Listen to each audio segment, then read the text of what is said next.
Welcome to the Normal People Fitness Podcast. My name is Steve Marsden, and we're going to talk about getting fit, getting healthy, feeling good, while eating the things you want to eat and doing the things you want to do. Hello, happy, healthy people. How you doing?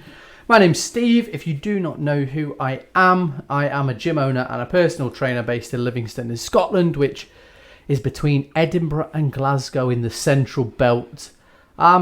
Here we are, another episode of Questions from the Gym Floor.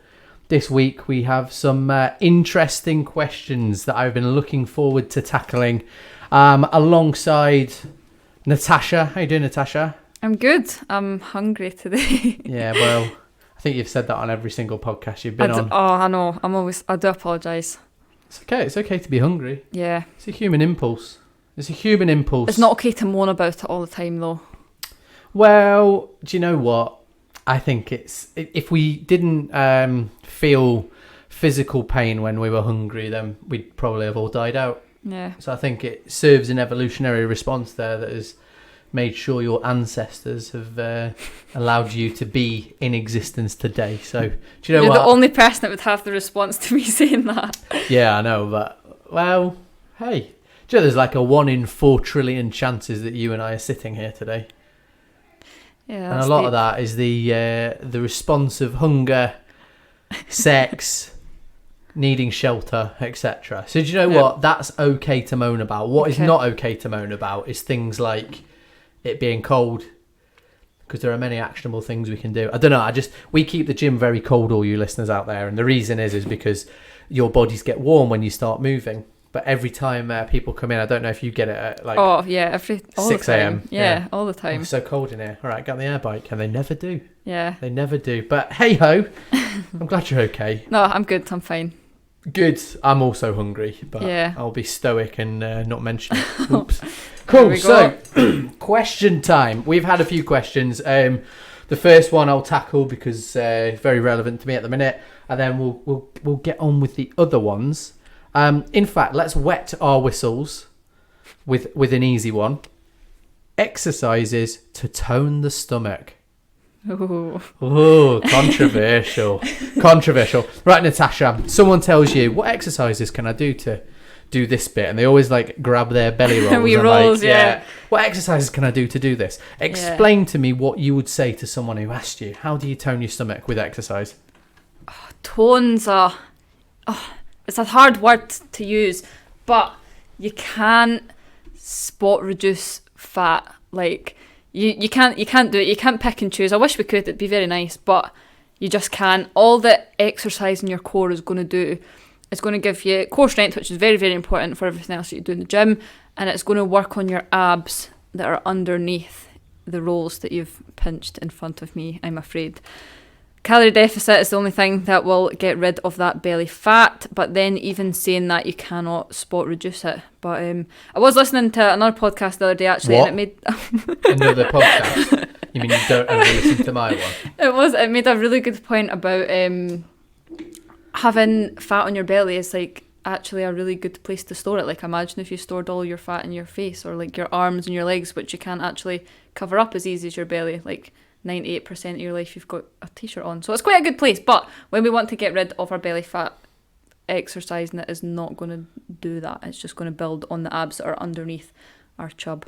Yeah, so it's like I've said that to people because like we probably get it 3 times a week. Someone says, how do I get rid of my belly? Yeah. And you have to say you diet for a long time, right? Like there's no other way. Yeah. And there's this look of sort of dejection and disappointing as if you're lying to them. It's absolutely nuts. Right, women hold fat generally on their bum and their lower tummies because, and like, listen, I'm going to be a bit of a prick about this right now. So if you get offended, I apologise. But from an evolutionary perspective, it is important for women to protect their reproductive organs to fulfill their biological purpose of childcare. I'm sorry if that upsets people, but we're looking at millions of years of women being in very, very cold, non-sheltered, very sparse sort of places with not much food. So we had to be very, very good at building fat for where biologically we needed to be the strongest. Men hold it upon their torsos to protect their vital organs. Now, whether or not you think males have better vital organs or more important vital organs than women, it doesn't matter. Ancestrally, you hold fat wherever you were. So let's use the example of an ancestrally lower working class family like my own. We potentially, I am naturally quite stocky, quite bulky. My ancestors probably did a lot of manual labour. And therefore, I'm pretty good at putting muscle on, but I hold fat because where my family came from in the north, it was probably very cold. So therefore, I put fat on, etc. So our ancestry and our genetics will dictate where we hold fat, where we put fat on, and ultimately how it comes off our bodies. Myself, when I lose weight, I lose it off my face, I lose it off my shoulders, I lose it off my arms, I lose it off my chest, I lose it off my tiny little pigeon calves. And my belly is always the last. So what I need to do is essentially diet for longer, and it's shite, and I hate it. But if I want to get the body that I want, I have to sort of do it for longer. Where do you find that you put weight on it? Well, this is hard for me because obviously this is the first time in my life that I've ever been. I don't carry any extra fat, but I've always had really low body fat. It's just how I'm built. So this is the first time that I'm sort of noticing, but it is actually more my legs and my arms is where I notice it the most, definitely my arms. I don't know if you can remember when I was first a member here, obviously having hardly any fat on me, it's always been my goal to size up, but going on holiday and being one of those people that I was like, I just want rid of that wee bit that's still there, that extra wee bit. And it's nice for me to know now, like, how important it is that is there. Like, from an evolutionary standpoint, like, even, obviously, you spoke a lot about from an ancestral side, but even in this day and age, like, to go to the point to have no belly fat whatsoever as a female, you have to, like female bodybuilders, etc., you have to get to such a low body percentage that some of them lose their periods. And that the reason for that is because your body cannot support a pregnancy anymore, so why would you be fertile? And when I found that out, that's when I was like, whoa, like, yeah, like, that's such a normal thing, and like, you shouldn't strive to, obviously, get rid of your belly fat, but to a point where it gets to that stage, or to that last wee stubborn bit of fat, as people call it, is so important for being a human being, for your purpose on the planet. Absolutely. And whenever you make a choice in life to do something, so let's call it, I don't know, losing weight, doing a bodybuilding show, building a business, doing a crazy trek in the Sahara, there are consequences of that action. Mm-hmm. And when you go to lose so much body fat, because you haven't got the nutritional resources, your body decides, right, what can we support, what can't we support? And it is more urgent for your body to support the act of trying to survive the exercise and the harsh diet than it is you bearing children. And I would ask, is it worth it? Yeah. For me, it's never been worth it. I don't really care. I like to be able to eat. I like to train. That's it. Some people, I mean, just from a male perspective, when they lose too much body fat, they lose the ability to get an erection. Yep. And I have it on good authority. I mean, I when I started training, I wanted to get in shape so I could be more attractive to women. Mm-hmm. Imagine being so in shape that you can't actually do anything about that attraction. Yeah. I've used the term, you feel like your soul is gone, but it's a completely different level with bodybuilders. And when we look at these Instagram people who've done like a photo shoot or they've dieted for 6 months to get to this place, like, their mindset around it usually, and you get the outliers that aren't like this, but is usually they can't wait to binge on food. They don't really sleep that well. They've got a very, very low ability to deal with any sort of stress. They're tired all the time. Yes, they look shredded. Hormones and they all have over the abs, place. But they can't even get a boner. Yep. And it's crazy when you put it like that, actually. Yeah. It's mad. And I think you have to have this ultimate why, like this ultimate reason you would push yourself that far, where you become a little bit unhinged, in my opinion. But then again, like I respect anybody who does this. I just don't have it in me to ever lose the ability to get a boner. Like, I don't, is that selfish? Who bloody knows? I would say I want to share the love, and therefore it's not selfish at all. But we've gone on a massive tangent. Yeah, there. I know. There are no exercises to cut your body fat down. What you have to do is get a sustainable calorie deficit, and maybe that is. Oh, do you know what? I am a little bit slimmer than I usually am at the moment. Do you know what the difference is, Natasha? Other than chronic stress, which we'll get onto at the minute. Do you know I've made one change, and it was an accidental change. I don't know. I tried to think, but you don't know my life around No. that's not in the gym very well. So I went down to visit my mum, and I took my Nespresso coffee machine. yes. And as you know, I love a coffee. Now, when I have my Nespresso coffee machine, what I do is I make a latte, and I make it with skimmed milk. I have a sweetener in it. I try and make it as good as possible, but I do have 5 or 6. Terrible. So I'm drinking a lot of milk. Yeah, about 2 pints of milk a day. Whew. Like about 1,000 calories in milk.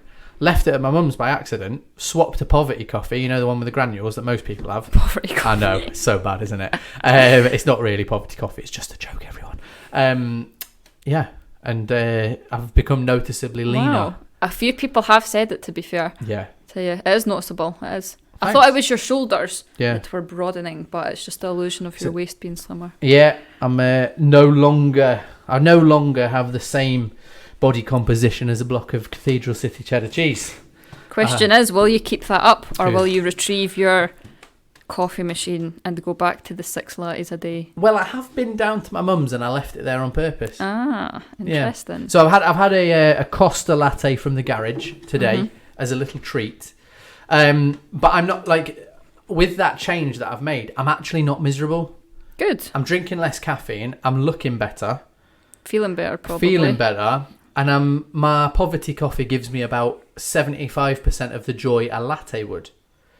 So that Pretty good odds. Yeah, exactly. So Yeah. potentially I might go back to it, but that comes into the place where if you create the environment where you can't do bad things. So I hide my treat box, or I have mini-sized treats as opposed to a big bar. If I hide the latte machine, do you know what? It happens by itself. Good. Yeah, it's good. So anyway, in answer to the question, there are no exercises that will help you tone your stomach. By the way, just on your first point about the word tone, Yeah. people use it just interchangeably as I like know. wanting to get less body fat and more muscle. I think a lot of personal But trainers it's hard like, because you can't do that at the same time optimally. I can. Well, we're not all you, Steve. No, We can't all. I wish I could inflate like you can, but Yeah. unfortunately not. Thanks. Inflate. What a word. Yeah, like poof, just, you know what I mean? You'll get a pay cut. I'm kidding. I am kidding. No. Yeah. Exactly. It's one of these things. Like I've never done a bulk or a cut. What I have done is just decreased ever so slightly. Like I'm probably in a calorie deficit of 100 calories per week, but over 2 years you see the difference. Yeah, While but maintaining like muscle. muscular wise, that's what I was mean. I wasn't meaning in that sense, you know. Especially if you're a woman. I know. I wish I could. Testosterone. Yeah. Yeah. Right then. Sometimes.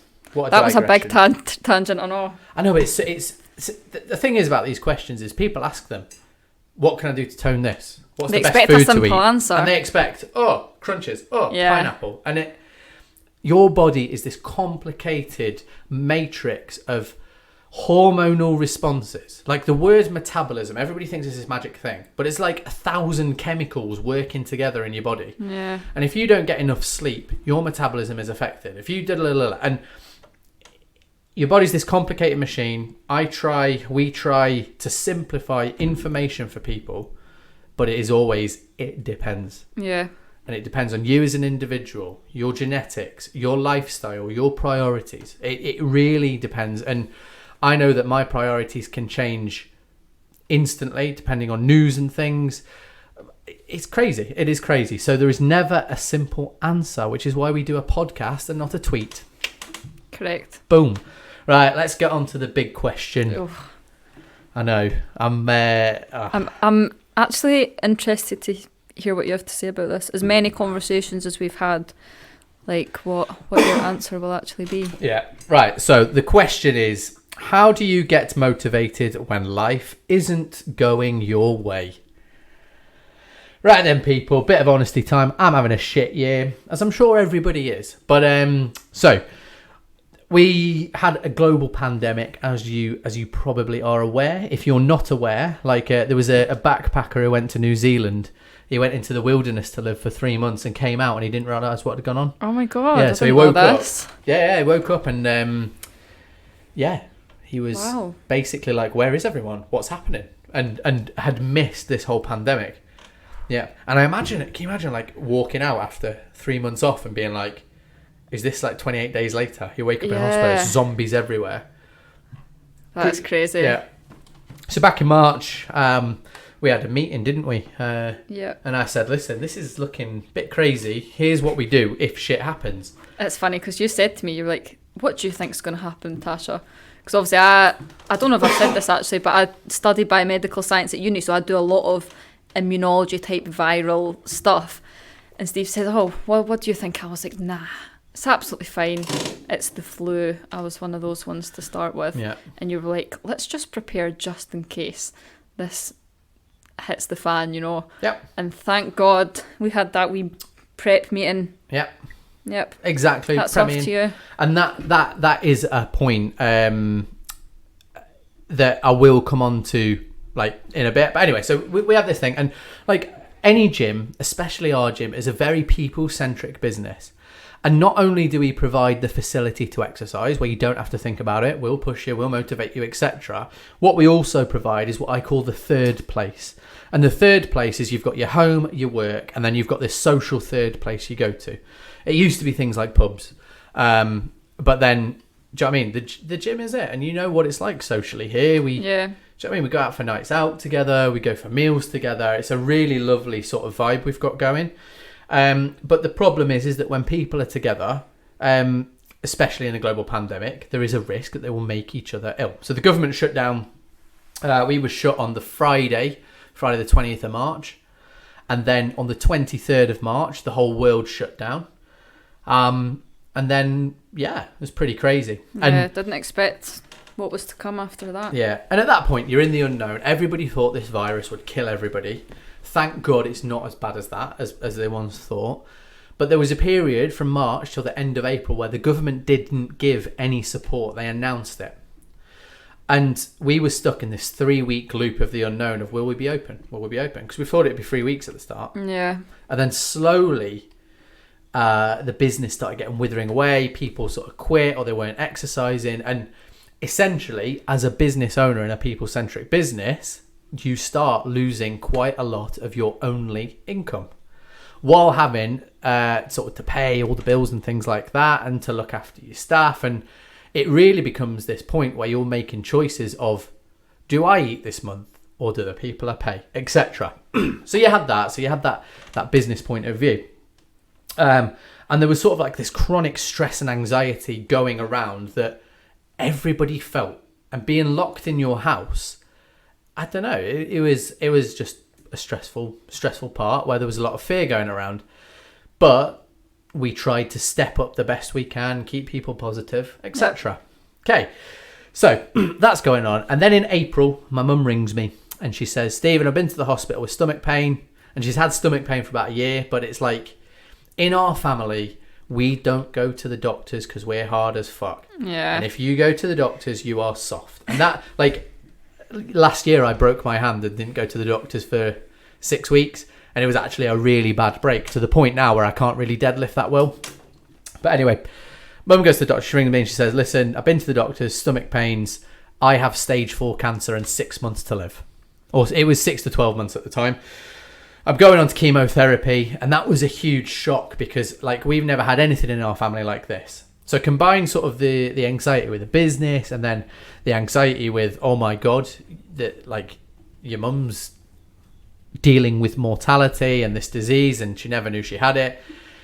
And you can't go down and see her because there is this national lockdown. All the hospitals, you hear stories of people catching COVID, etc. It all becomes very, very anxious.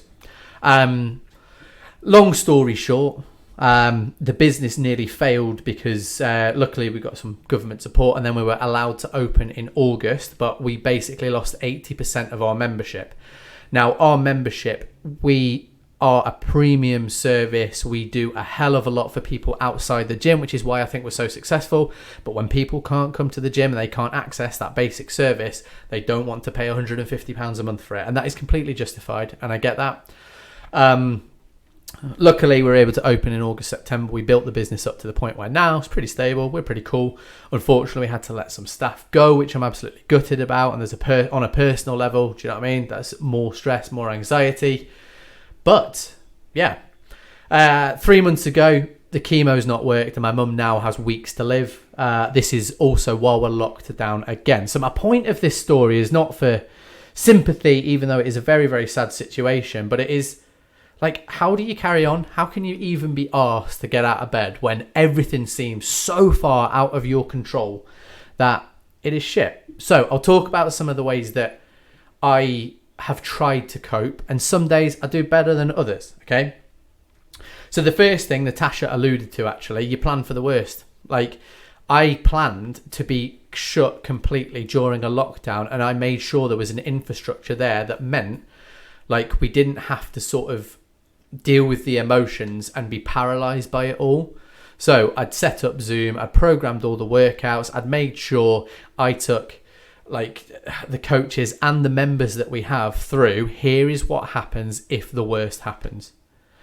And this is actually a Stoic philosophy for this. So the Stoic philosophy is that, listen, if your house burns down and you lose everything, you imagine that scenario happen. So when it happens, you know what to do, you're prepared, and you've already sort of dealt with some of the paralyzing emotions that come with it. So I did that. And I think it's a really good thought exercise. So before we got locked down again in December, I had been sort of chatting with yourself, Natasha, and then some of the members. I said, listen, we're going to get locked down again.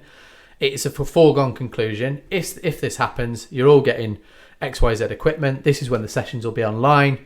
Mm-hmm. We're going to flip to it straight away. And the transition period was very, very easy. I communicate with you constantly about, right, this is what happens if. This is how, Yeah. Like, we've had conversations like, listen, when my mum dies, this is what we need to do. This is what I need you to do. We've already built that infrastructure. We've imagined the scenario. Yep. So as horrible as it seems, imagining the worst and planning for when that happens and then creating an infrastructure that allows your survival beyond that is what I do.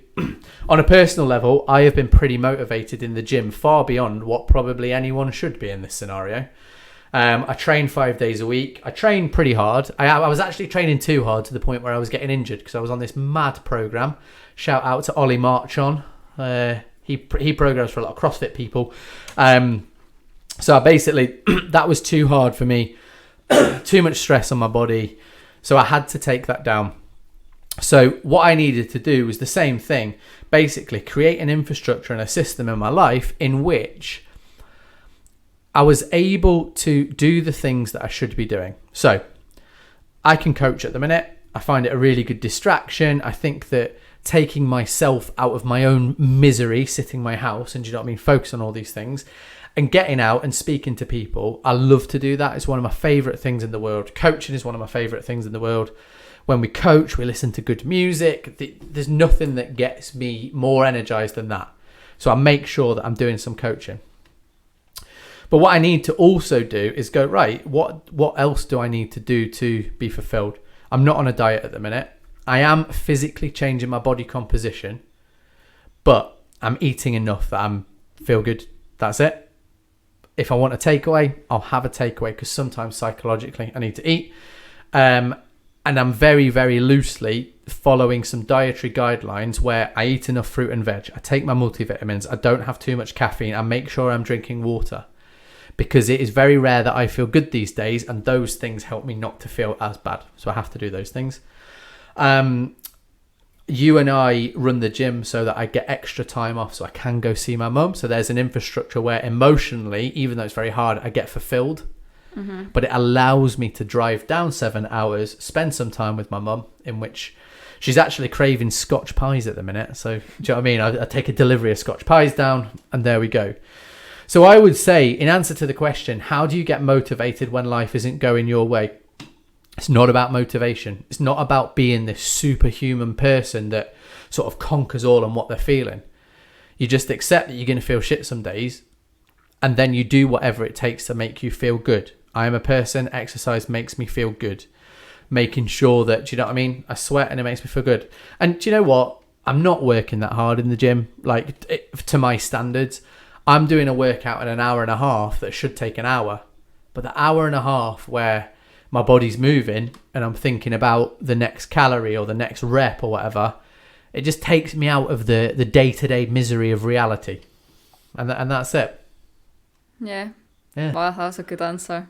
Thanks. I don't know. I read a lot of books, like Stoicism. I've read a lot about that. I'm just a big proponent of control your environment. Let the environment do the work for you so that you don't have to do it, and be kind to yourself. And you know what I mean? I keep saying to my girlfriend that this is one of the most traumatic things a human being can go through. Yeah. Yeah. And the fact that my business has survived the pandemic, that I'm in pretty good shape. I've got one vein on my bicep. That's how lean I am these days. like I'm doing all right. And you know what? The rest will happen after the inevitable. And one day it'll be easier and I can go on holiday. Yeah. It's good. I suppose it's like when your foundations are so solid, everything else will be much easier to build on. Yeah. I mean, like, and just to make sure that I'm getting a lot of balance here. Like, I have quite a lot of mental health issues. I've been very depressed in the past, you know what I mean? I've got stuff from my childhood that's completely unresolved. Like, I am a normal human being that struggles and does all these things, and I just try my best to just... Well, what's the alternative? You know what I mean? Yeah. What's the alternative not doing that? Like, my business fails, that makes me feel shit.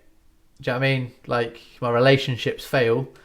Nah, I know that there's good times coming, and if I can just get through this, then that's all that matters. That's all that matters. And getting through this means just looking after myself in the most basic way. Yep. Yeah. Cool. Hit the nail on the head there. Boom. Right. Very good. Yeah. But hey, if anybody is going through a hard time, just email me, Steve at Steve Marsden Fitness, and we can jump on the phone or something on one of my big long drives. Yeah. Cool. Next question, Natasha. Ready? Yeah. I want to start jogging, running to improve my cardio. Any advice? Why? Why do you want to start running? No. Yeah, okay. So, improving your cardio is obviously a massive thing for like health and everything. Total understand that. But I know a lot of people that like running's not the only form of cardio. We touched on this in another podcast, but there's so many other things you can do. See, if you genuinely love, if you're one of these, I don't want to say freaks, but if you're one... Call them freaks, they are what they are. If you like running, it's something you would say. This is what happens when I spend too much time with you. If you genuinely love running, like my dad gets his running shoes on and he comes back and he's absolutely buzzing with himself.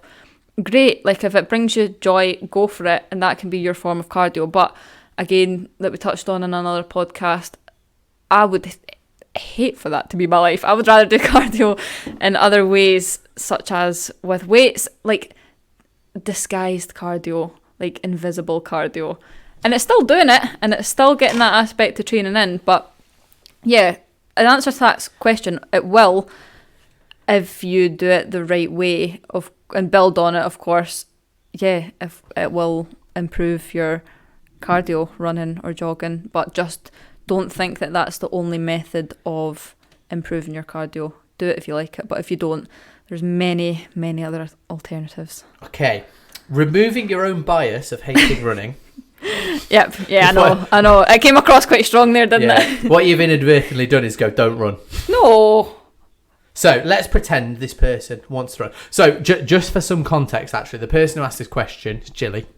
All right, okay. So she already comes to us, and I assume what she's saying is, I just want to do some extra stuff outside. And right, okay. If she's brand new to running, so let's say she's been going to the gym, she's improved the cardio already to a level, and she can run for, let's call it 10 minutes without stopping. what would you suggest she does? So she trains with us 3 times a week. How should she structure her running around that? And then how should she look at her running, setting goals to improve her cardio? Let's ask it like that. Oh, cool. So just need to make sure that recovery is obviously the biggest thing. Not going out after, obviously, Jilly, and now that I know that it was her question, comes in, smashes her weights. The last thing you're going to want to do after that is go and just damage your muscles even more by, and like you say, joint pain, everything, blah, blah, blah. If it was me, I'd have a separate day to do it. That way you'll get the most out of your cardio and your running, and you'll get the most out of your weights in Jilly's situation. In order to improve running, obviously the same as you would progressively overload in the gym, there's loads of ways that you can do that. Trying to run a further distance in the same time, trying to run for longer periods of time, loads of different things that you can do to try and monitor or increase certain distances, etc. So I'm not the biggest person to give tips or anything on running, but yeah, everything you've said, spot on. Yeah, spot on. It's just about progressively overloading and doing it within a framework that your priority goal is achieved. So the way I would think about this is, so I'm a big believer in the red, amber, green system. If you've listened to the first podcast about starting a diet and fitness regime, you'll understand what I mean. If you haven't listened to that podcast, please go. But let's say, so a red time is like hyper stress. So let's say it is, I don't know, you're moving house. That's a really good example where you don't really have much time to exercise. Red is where you do the minimum. So what we need to do, what is the minimum? Okay. Amber is when things are, I mean, we're in amber about 80% of the year. So it's a little bit of effort to do things. You're doing it in a bit of a diet, but like generally that's your general mood. And then green is when you're hyper motivated. What I'd be doing is, right, a minimum is my 3 gym workouts with Steve Marsden Fitness every week. Mm-hmm. Amber is an extra run per week. And whether they do that on the same day as a workout, I wouldn't, because in theory, if you've worked your hardest within the workout, you're going to be tired enough. But let's say you work out Monday, Wednesday, Friday. Maybe add a run on the Tuesday, the Thursday, or the Saturday. Absolutely up to you when. And let's say green, it's adding 2 to 3 extra runs. Caveat to this is, just make sure you're not overdoing it. But if you can run for 10 minutes, run for 12 the next time, run for 14 the next time after that, run for 20. When you can run for about half an hour, measure your distance. And let's say in half an hour you do 3 kilometers, make it 3.1, 3.2, 3.3. And I think setting steady incremental goals and progressively overloading, like Natasha says, is just the way to do it. But make sure it's in a framework of, this is extra because my body composition is what matters. Yep. And then also, if you want to improve cardio, set those incremental goals within your own session. So at Steve Marsden Fitness, we build cardio into a session, and usually it's a 5-minute block of, here, do this. So 45 seconds on, 15 seconds off for 5 rounds. Maybe it's a case of using your MyZone or your sort of calorie burn to say, right, I will try and do X amount of calories because I did X amount of calories last time and increase it by 10%. Or it's just about doing more within the time you've got. So adding cardio by running or any other activity, or sort of doing more intense cardio during workouts. That is ways to do it. The key is finding what you enjoy. And Natasha and I hate running. Yeah. I'll make the point to say that the only reason that I hate running is because I'm so bad at it. So hats off, big respect to anyone that actually can run. I'm not shitting on your parade. Yeah. Good for you. I wish I could do it, but that's why I hate it. It's because I'm so bad at it. Well, when the zombies come and you have to run away, Natasha, you'll be the first one. You'll be the first one. Yeah. Cool. Right. I think that was a good little podcast, that. If you have any questions or you want us to cover anything, then give us a shout. steve@stevemarsdenfitness.com. If you want to train with us, we are launching an online program. So the way this will work is we will deliver your workouts via our app. We will help you with your diet. You do the workouts. And it just gives us a chance to work together remotely. There will be details on our website, www.stevemarsdenfitness.com. But thank you so much, and we'll see you soon. Thank you so much for listening to the Normal People Fitness podcast. If you need any help, then give me a shout at www.stevemarsdenfitness.com. Have an amazing day, and hopefully I'll see you soon.